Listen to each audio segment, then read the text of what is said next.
Chère communauté, bonjour. J'espère que vous allez bien. Je vais bien aussi, merci. Je viens ces jours avec cette vidéo pour m'excuser parce que dans un passé récent, j'ai fait une vidéo dans laquelle la qualité n'était pas bonne. Mais merci pour la remarque. Par contre, c'est plutôt le contenu, les messages qui comptent. Je vais aussi prendre des dispositions pour choisir des cadres beaucoup plus appropriés et acheter du matériel pour faire des contenus qui soient aussi professionnels et propres. Dans la vidéo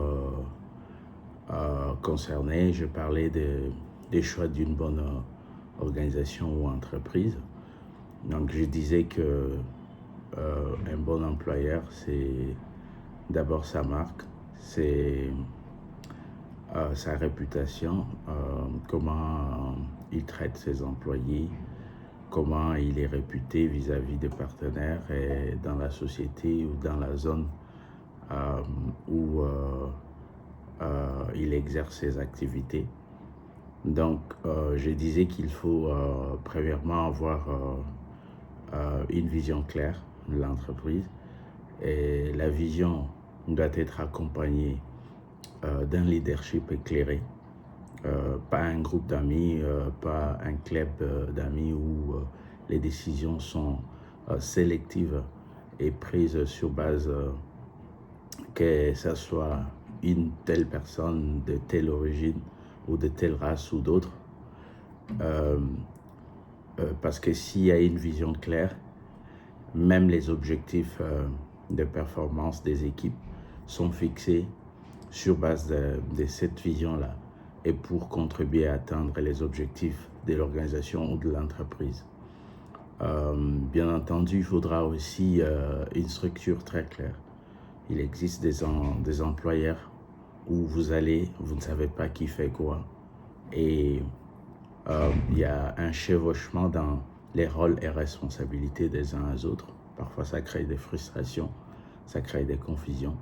Donc, la structure, c'est quelque chose aussi de très important dans les choix de l'organisation où vous savez que tel département répond à tel département.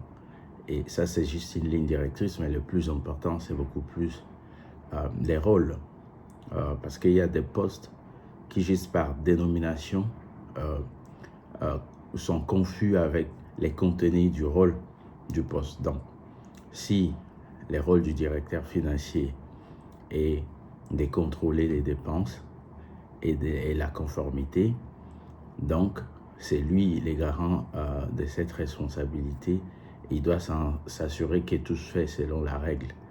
Bien que dans certaines organisations, il y a des gens qui ont fait longtemps, il y a des gens qui ont 10-15 ans, qui pensent que le fait d'être là depuis longtemps constitue une règle claire ou une base de l'action de l'organisation de l'entreprise. Vous verrez les gens qui sont très sceptiques au changement, qui ne veulent pas que les nouvelles compétences arrivent. Ils sont là pour mettre les bâtons dans les roues parce que vous voulez implémenter une nouvelle procédure, une nouvelle stratégie. Vous dites, ben voilà, nous, depuis longtemps, on faisait ça comme ça. Ce n'est pas le fait de faire quelque chose depuis une certaine période, d'une certaine manière, que ce soit la manière la plus réglementaire. C'est bien le faire selon les normes. Ce n'est pas que parce qu'on le fait depuis longtemps que c'est bon.